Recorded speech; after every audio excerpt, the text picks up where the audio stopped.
humbly beg, and we will start this thing over again. Okay, so hopefully it's as good as the first one that no one attended, but that's entirely my fault. So again, huge apologies for that. So I'm going to dive straight in, and I'm going to give you what's going to be actually a premiere, if that doesn't sound too self-promoting, but a premiere of a tool that anyone who's an agitator reader, anyone who's been following the agitator for a while or so now, will have already read about, which is a tool called the copy optimizer. So let me go ahead and share my screen. It's not going to be death by PowerPoint. I've got a few little bits I can share with you. Okay, so hopefully you're seeing this.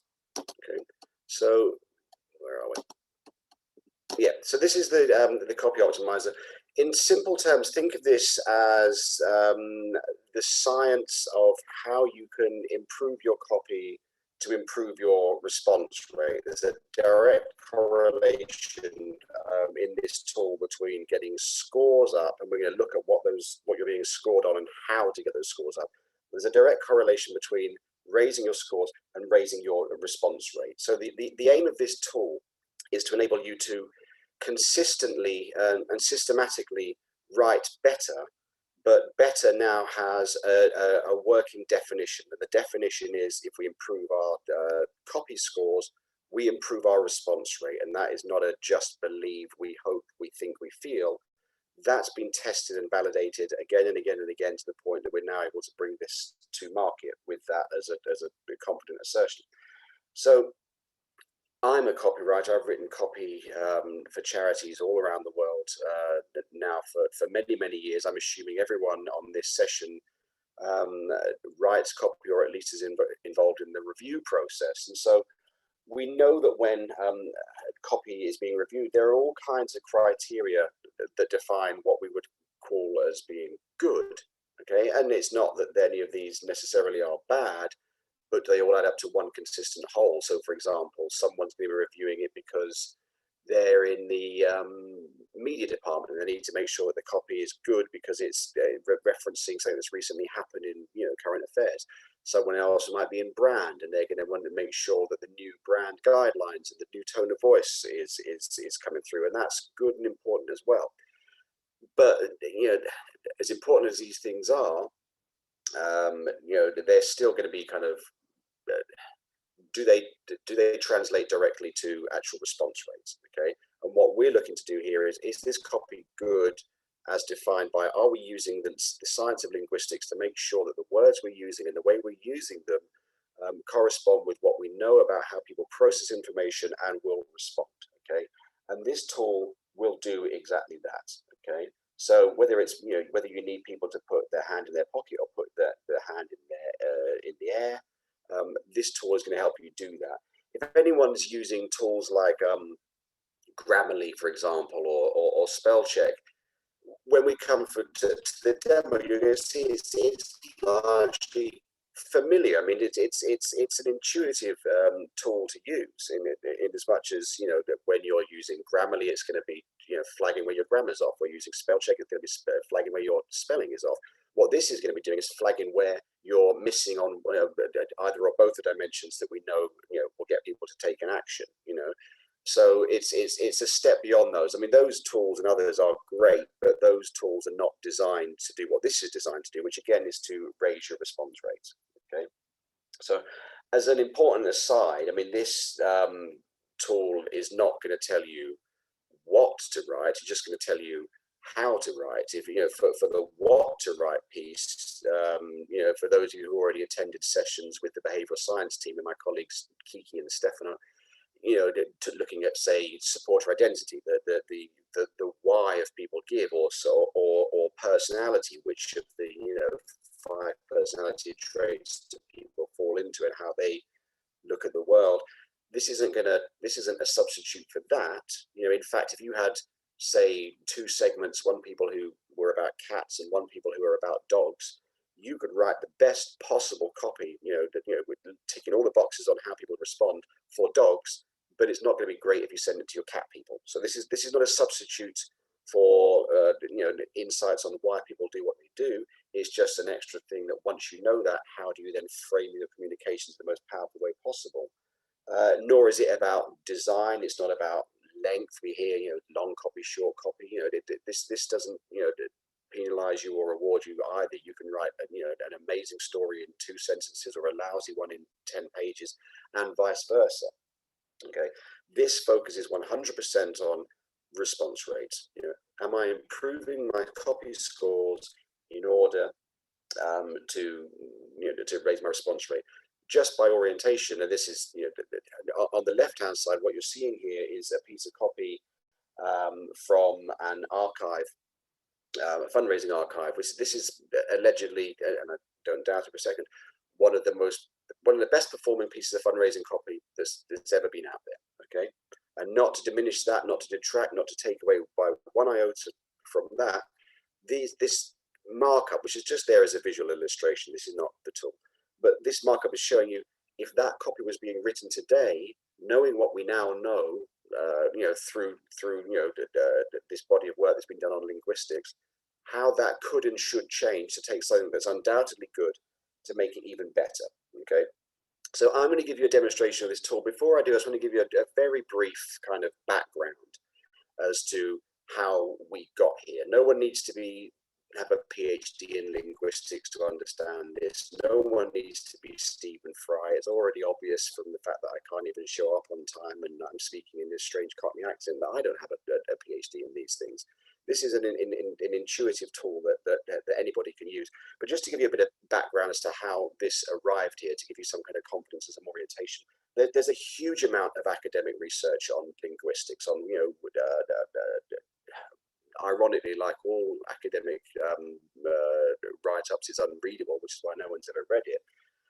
But researchers put together, huge databases of communications across all kinds of genres, whether it's fiction, whether it's press releases, letters, phone calls, that were looking to see whether groupings of words were predictive of a genre, which they are. What Donor Voice has done is build on this research by building an enormous database of fundraising copy, and this is across all channels. Channel is an irrelevance here. This is whether you're building a landing page, whether you're sending out a straight DM appeal, just a fundraising letter, whether that's an email, whether it's a social media post. The common denominator is you're using words, in front of people. Okay, and so this applies across all channels. Okay, but so we built up this huge database of fundraising communications from all kinds of charities, every sector around the world, large and small. And what the tool was doing was starting to tag parts of speech, nouns, adjectives, verbs, and so on, and looking at the frequency. So how many nouns we're using in every 100 words, say. What we also had was the response rates for all of these appeals, again, regardless of channel. So we knew how they performed. Okay? And what we were doing with the tool was to back test whether it was predicting which would do better or worse in response. We were looking at appeals that had a great response rate, and we were looking at appeals that had a lousy response rate. And it turns out that this tool was predicting with a huge degree of accuracy which of those would do well and which of those wouldn't. Okay, so there are 2 dimensions on which fundraising copy needs to get scored. Neither of these are going to be a newsflash. You'll be familiar intuitively with both. The first is what we call an involving dimension, which is nothing more complicated than, are we making this conversational?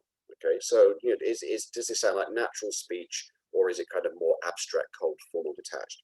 The other is narrative, storytelling. Okay, none of these are new concepts to fundraising. If anyone's been in fundraising for 5 minutes, we've heard these terms already. Okay, so let's just briefly take 5 minutes to look at what involving actually looks like. So involving is nothing more than a conversation. You think about a personal letter. It's one person talking to another person.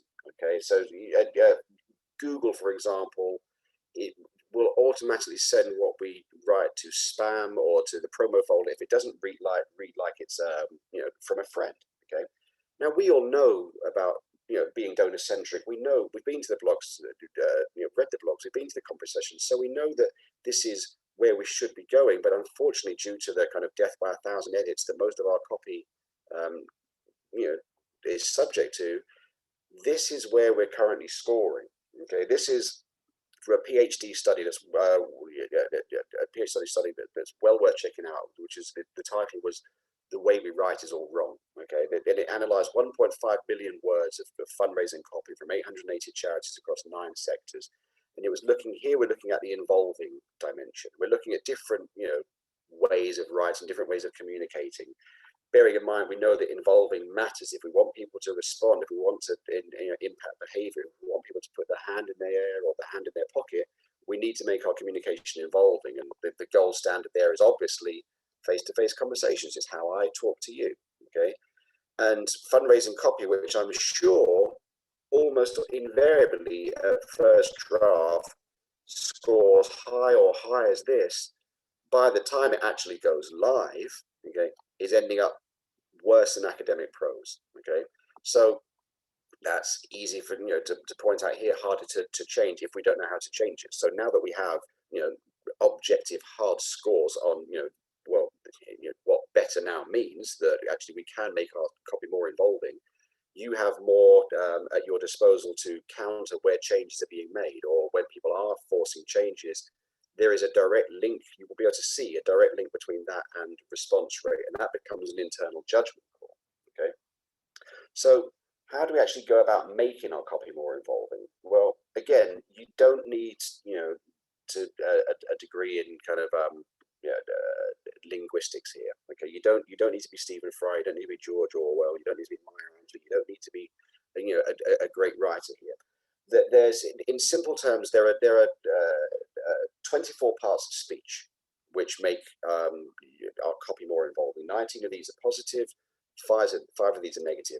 When you're writing within the copy optimizers, you'll see shortly, you load your copy in, it's automatically going to flag where the negatives of things we should be removing, and make suggestions of if we're not including any of these 24, any of these 19, which we should be including. Okay, so and we'll kind of touch on that as we go to the demo, but just as a kind of background, again, just to kind of orientate you so you know what you're looking at when we get there. Some of the ways to make our speech more involving is pronouns, and all pronouns are good. All of the pronouns are good, whether it's first person, second, third person, indefinite. When we talk using pronouns.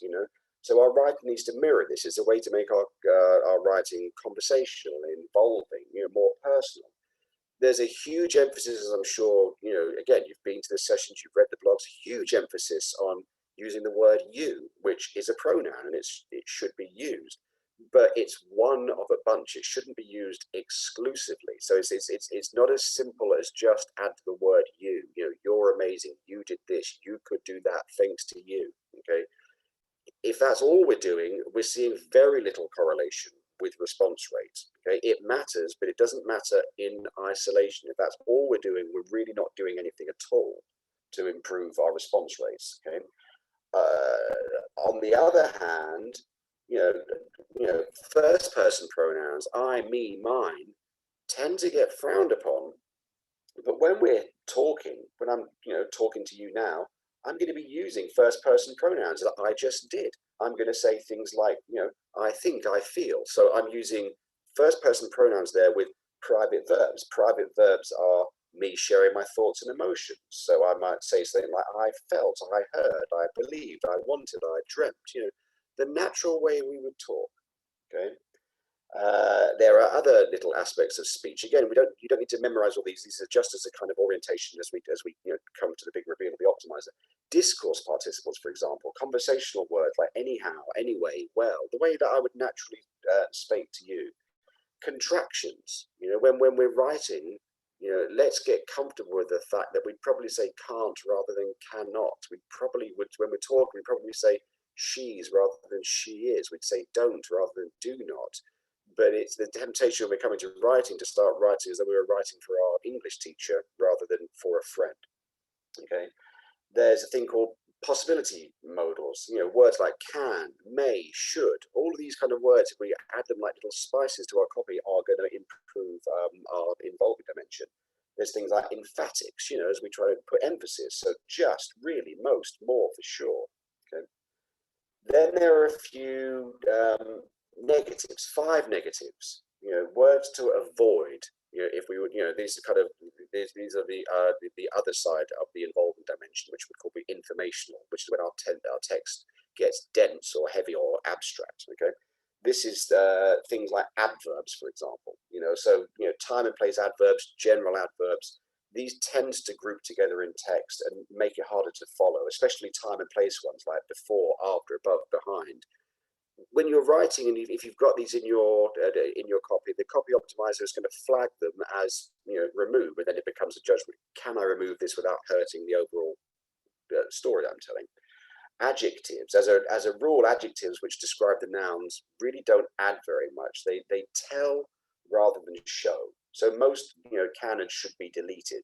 Okay, so for example, instead of the big horse, which is just going to tell, let's say something like, let's show the horse cast a huge shadow. There are nouns. Formal nouns, for example, are often found in informal and dense communication, like academic journals. You can't delete all of them. At some point, you're going to have to name your organization. At some point, if you're telling the story, there's going to be a protagonist who's going to have a name. But let's look at where we can delete them. The copy optimizer, again, is going to highlight where you've got the nouns, and then look at where these can either be replaced with everyday conversational pronouns. So, if we've said the person's name once, we can use he or she, or if we've named, the organization or the place, we can replace it with it, or we're just going to be deleted altogether. Then there are prepositional phrases, words like that, which are usually unnecessary. So we can try and remove these altogether. This is just a whistle-stop tour as we get to the actual tool itself. But hopefully this is just some kind of background and orientation on ways we can make our copy more involving. And the last thing to do there is to avoid heavy, long, jargony words that you would just never say in conversation. So here's just an example. Okay, so what's wrong? What happened? We're using what, why, where questions. His mother asked. They don't, contraction rather than they do not, want my cars. First person pronouns, the little boy blurted. His mother wiped his tears and tried to console him, but the little boy kept sobbing. Peter, these are nice cars, she said. Why wouldn't, contraction, anyone want them? They said I'm, contraction, retarded, so I can't be. Be is a main verb, their friend. When I heard this story, I shook, so first person, I shook my head in disbelief. Disbelief is a private verb. Children can be so cruel to each other. So you see, how we can make our copy more evolving. We're just, focusing more on these and getting these in there. Okay. The second side we're going to look at storytelling. Now, storytelling is, anyone who's been doing fundraising for 5 seconds is going to have heard about storytelling. Storytelling is as old as fundraising. Storytelling is as old as humanity. It's the second part of speech that we're going to be analysing here. It's not a new concept, but unfortunately, if our involving scores are not great, nor are our narrative scores. Same study looking at exactly the same. And again, I've no doubt that when our first drafts were being put together, they were scoring as well as or better than the highest, which is romantic fiction. Now, we're not saying that all of our appeals need to read like 50 Shades of Grey, but that's the kind of direction. We need to be telling stories here. But unfortunately, by the time this has gone through death by 1,000 edits, we've lost the story and we're more dense and abstract than even academic prose. So we can do better. And this tool, very, very simply and scientifically guides you to better and defines better by a better response rate. Okay. So in a nutshell, there's a whole academic field called narrative psychology. Academics know that memory is not like a CRM. It's not a list of hard facts. We remember in story, okay? And stories are often told kind of like a narrative arc. So if we look here, there's we get a kind of narrative arc, and it's a good framework to be looking at when we're putting together our stories. So on a practical level, the copy optimizer will flag the parts of speech, and there are 6 of them, which are linked to story and make suggestions as how you can improve. Now, there's no bad parts of speech here. They're all good. And what the copy optimizer will do is give you clear-cut direction on where if we are falling short, where we're falling short. It might not be all 6, it might be 2, it might be 3. It will flag them up for you and show you what you can add. But in simple terms, if we look at this this arc, and then I'm going to dive straight into the actual optimizer, you can see we're introducing a character and a story to begin with, but it's going to be third person because we're going to be talking about someone else. We're going to be using pronouns and past tense verbs, okay? We're going to introduce some kind of conflict or a struggle. It could be has, had, or have, because this is the story that happened in the past. This isn't a vision of the future. It's a story that we're telling here. So it happened in a time and place. So we're going to be past tensing it in talking about a character. She stood, he never, he couldn't believe, she faced, and so on and so on. Okay. As the story progresses, we're going to kind of go up this, following up this curve. There's going to be conflict. There's going to be struggle. Okay, that we're going to get people drawn into. Then we're going to start introducing resolution and positive change. And that's kind of where you come in. You being the organization, or you the current supporter, or you the potential supporter. You stepped in and you made a difference. Here's the things you did, and then we're getting to resolution. Okay, so the other key point here again, as we touched on briefly, we want to show, don't tell. Okay, don't it's not kind of hard, dry information. It's not a tell. It's show. It's not Michael was afraid of the dark. It was as he switched off his light and left the room, he tensed and huddled under his covers. Okay, so here's just another example. So you've got Jason's parents, Kevin and Sharon, have been married for 8 years. So had been married, past aspect verbs. When he blessed their happy but still partly empty lives. She, third person pronouns, and Kevin decided to hopefully adverbs. Then the strongest feelings were for Jason, knowing this was the right plan for him. Okay. So let me stop sharing there for a minute and then now share the actual optimizer itself. Give me just 1 second. Sorry. Just get the copy optimizer open for you. Okay, and then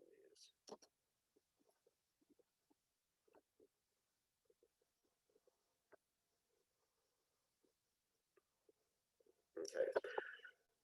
So hopefully, and then do I need to share my screen again?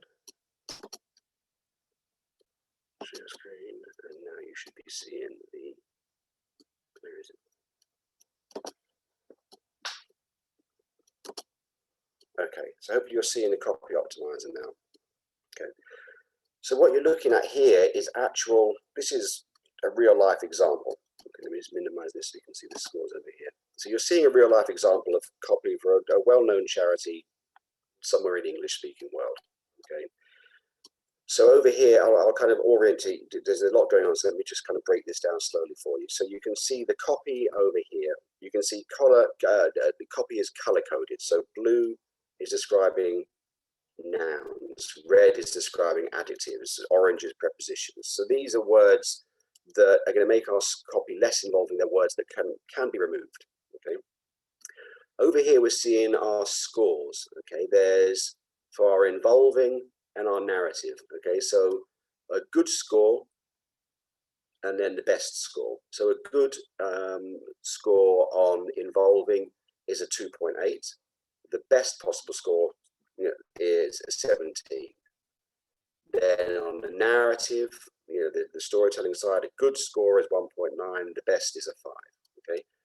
This one's scoring a 1.8 on narrative, so good was 1.9, so we're just a touch under. But again, these scores correlate directly with response rates, so improving these scores matters, not in a subjective, it's not in a, it would be nice to improve our scores. It's, if we improve our scores, we improve our response, okay? So that narrative has got some room to go from, to get to good, never mind best. Our involving score, if good is 2.8 and best is 17, we're at a minus 8.84, okay? So let's play with this a little bit and see how we can immediately improve this. So you can see here, it's on this side here of the screen on my right, you can see it's going to tell me how I can improve my involving score. It's going to tell me what words I could remove, and so I'm going to start to go to these color-coded words and play around with those. It's also going to tell me what I can add. Okay, so to make my, now again, there are 19 things I could add. There aren't 19 that it's going to show here. It's only going to show the ones that are relevant for this piece of copy. Okay, so I could be adding because, I could be adding discourse particles like well nows, anyway, anyhow. I could be adding more first person pronouns, I, me, we, ourselves. I could be adding indefinite pronouns. Okay. What else does it want me to do? Second persons and contractions. So let's play with this a little bit and see if we can improve it straight away. So Harold, that's a noun. I probably can't remove his name. He's a veteran of the Korean War. Well, there's a lot I could probably remove there. So how about we made a contraction of Harold is, first two words. Harold's a veteran. Do we lose anything by saying he's a veteran of the Korean War? I don't think so. Not in this case. Harold's a veteran. At the time of writing, he's over 80 years old. Well, that's a bit wordy. Would you say that naturally? Probably not. So he's 80. He's over 80. And we can use an adjective and lose an adjective and a noun. Living in the same old ramshackle house. There's a lot going on there. So let's at least lose his adjectives. He's living in the same house he grew up in with his sister Julia. I don't think people need to know how old she is. So let's lose that. Okay. She looks after him nowadays as best she's able to. Now it's saying let's try and see what we can do here. As best she's able to. Let's try and make this a bit more of a story. You know. Let me see. So she's able to. Julia. So we'll lose that noun. And we'll go. She's grateful for those food boxes. We don't need the adjective. The ones, how about we make this a little bit more personal, the ones we offer at the local centre. The ones we offer at the local centre. That's enough for now. Let's just see what that does. If we remember on involving minus 8.84, a narrative 1.8, does this do anything to improve our score? Okay, so our narrative's gone up. Oh no, our narrative's actually gone down a touch, but our involving's gone up from a -8 to a -4. Okay, Julia gets 1 box a month. Let's lose this one. That's enough for. That's enough. In fact, that's enough for 25 meals. That's for 25. Hungry scenes like Harold are going hungry, and the coronavirus makes it worse. That feels like we're losing Harold's story and just going into more. And then they're coming to the food bank in record numbers, many of them for the first time. Well, let's try and keep our focus on Harold here. So what does it want to, we can make this more of a story to go on. So synthetic negation, no followed by any adjective. Describe past events. Well, let's play around and see what happens if we do that. How about no words can describe how he felt asking for help. So it's going to do that. Do that, Harold going hungry. This is an unprecedented emergency. Well, that's, again, we're straying away from the main story here. Let's see what happens when we do this. Okay. And we rescore. Okay, so we've got our narrative has now gone up to a 5.5. So we've actually improved our narrative, and our involving still not as great as it could be. Let's try one more thing. I've got a before shot here. I've got an after shot here to make this better for you. Okay. As soon as okay.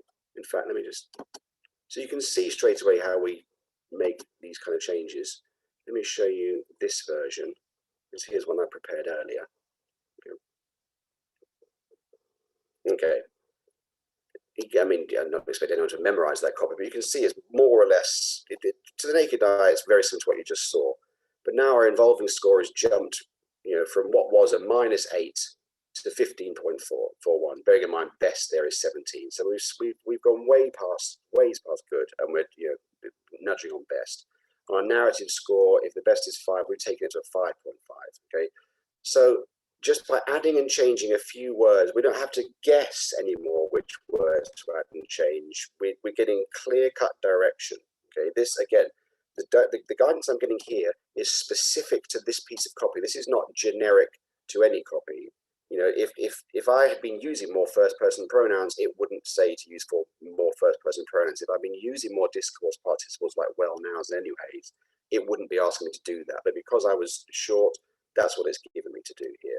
Same as on the narrative, you know, it's only going to tell me what I can do to improve, not what's already working. Okay, as you can see here, it's still saying there are some nouns, but some of these nouns, you know, we're going to keep. I mean, you know, we're going to keep his name. We're going to keep the fact he's a veteran because in the context of this charity, it matters. Maybe another one it doesn't. Okay, we're going to keep the word dollar because we want people to give $1. Okay, so this is guidance. Okay, but we're always going to be mindful of, you know, of this guidance and where it can and should be applied and where we, you know, might need to be flexible with it. Okay, so I hope this is useful. Again, I apologize for the confusion over the time zones. You know, that's just, I'm an idiot, so I apologize for that. But hopefully this is useful and clear and simple and shows how we can improve our copy, how we can remove all subjectivity, and most importantly, how, you know, when these scores go up, our response rate goes up. There's nothing new in the idea that we should be conversationally telling stories. I mean, that's something we've been talking about as a sector since we've been a sector, you know, but so much of what we hear, and all in good faith, I've no doubt, but so much of what we hear is at best partly true, or, you know, would aspire to even get there. There's ultimately there's a science to measuring and managing your copy to ensure maximum impact on your response rate. As a you know, very practical two-step aside, we need to get comfortable, either, you know, as individuals or as organizations, with speaking or writing as naturally and simply as possible. You know, that we're going to be using contractions. You know, that for example, that it's going to be Harold's and not Harold is, he's rather than he is, and so on. Okay, and we need to be building up a bank of stories. I mean, the kind of work we do, you know, by definition, gives us to, you know, very often literally life or death stories. You know, powerful, emotive, and the more we understand our audience and who they are, the more we can link those stories directly with, you know, what they care about, what they aspire to, what they hope, and what they believe in. You know, we have these stories. We have the story arc as a kind of basic framework. We then have very, very specific narrative guidance on how to make sure we're telling our story to the best possible way. Remember, this narrative was, you know, just scraping under good, you know, with a few tweaks that, you know, we did together. This has suddenly gone to, you know, the absolute best in terms of the impact that it can have on response rate. So I hope that's been useful. I'll just end with a special word to any anxious copywriters out there. This isn't AI, you know, so our jobs are safe for now. You know, this tool's job is to objectively define what better is. Again, as the score goes up, our response rate goes up. As our score goes up, response rate goes up. Okay, this is going to show us, you know, what our score currently is and how we can get our score, you know, to at least good and ideally to best. There's, you know, the best part as a copywriter is the more you're using this, the more intuitive it will be, the more naturally, you know, once you've, you know, written 2 or 3 pieces using this, you're already going to know that past tense are better than future tense or present tense. You're already going to know to be using demonstrative pronouns, discourse particles, first person pronouns. You won't need necessarily to memorize these lists and, you know, and have that, you know, to just know those academically. It'll become intuitively like a musician who plays by ear. So your copy will already start off better and, you know, get better still with the specific scientific guidance on this. Okay, there's huge value. Anyone who's been involved in any form of copywriting process knows that the sign-off process could often be arduous, and, you know, often what finally gets sent out bears very little resemblance to what was originally written. Now, there may be very, very good reason for that in terms of making sure that the tone of voice is right, it's factually accurate, and all of these things. But if the tool's job is to get people to take an action, you know, to respond, then we're going to be able to score on whether whether it's going to do that job. Is it going to have an impact on response rate? This no longer becomes, we hope, we think it should, to, you know, scientifically, yes, if we do use these parts of speech and we use it following this guidance, we're going to get our scores up, and as our score goes up, our response rate goes up.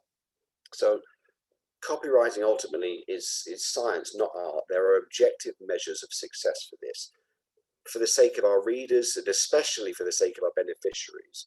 You know, we're not going to settle for less than good. You know, now that we know what good is, we're going to, at the very least, you know, be hitting good, and we're never going to let good be the enemy of the absolute best. So again, let me just end by giving you this contacts. I'm going to share my screen once more. So I really hope that's been useful for everyone. Again, apologies for the confusion over time zones. That's just a function of, you know, being in the UK rather than the US and not aligning the time zone, the clock changes. So I apologise for that. Happens to me twice a year, every year. But thank you ever so much for your time and for your interest. If you've got any feedback, I'd really, really value it. If there's any information, you know, just knee-jerk reactions from what you've seen today on the copy optimizer, it would be invaluable to me to hear from you on that. If you've got any questions on how you can make your copy more involving, how you can, you know, better tell stories, I'd like to hear from you. I really would like to hear from you and have these conversations. So please do feel free to get in contact at any time. Other than that, thank you ever so much for your time and interest today, and good luck with your copy. Right, goodbye.